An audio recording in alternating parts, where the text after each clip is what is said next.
I've lived around here all my life. I'm not going to say, oh, you sell drugs, I'm not your friend. What I am going to say, you sell drugs, it's up to you. Consequences, karma's a Well, I think 90% of the people are on all smoke cannabis. Most of the population's on cocaine. It's well rare to not be on it. But it's definitely not hidden from the kids. I would always see it everywhere and people look up to it. It's who your role model is. I remember when I was in school, I think the youngest people I've seen doing drugs my age, I might have been in year 9 or year 10 and people were on all sorts of class A drugs. Do you think the kids know more about drugs than the teens? Yeah, of course I do, yeah. Of course, 1,000,000%, yeah.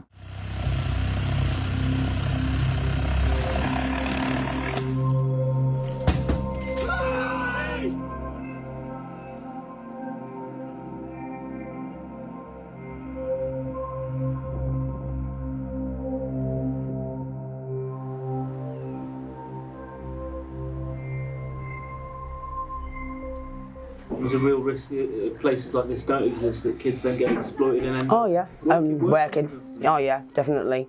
Definitely working for them. Even get bullied into it. Do you know what I mean? To do it for them. They're scared or intimidated by the older person. What sort of incentives are you offering kids? Obviously money. If you work, or can you go and take that to so-and-so, can you go around there more so as well?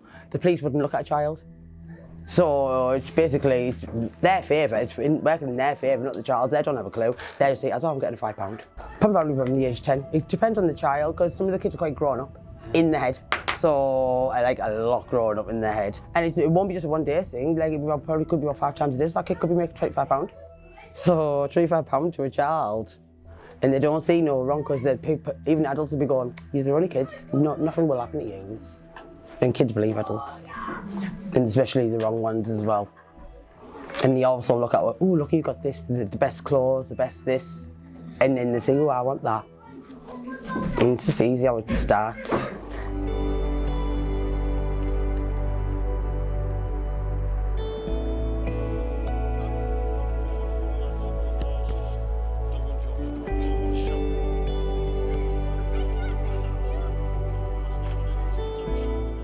For me, David and the rest of the people who do Jellystone, every single one of them have either got a relative who's lost their life to suicide, to drugs.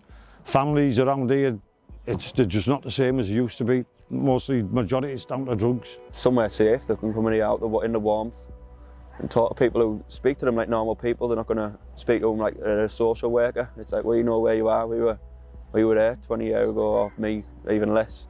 I'm no angel. Believe me, I've been in amongst of it all myself. I lost everything of what I had. And it's just a case of, I'd rather see these kids and tell them, go down this path.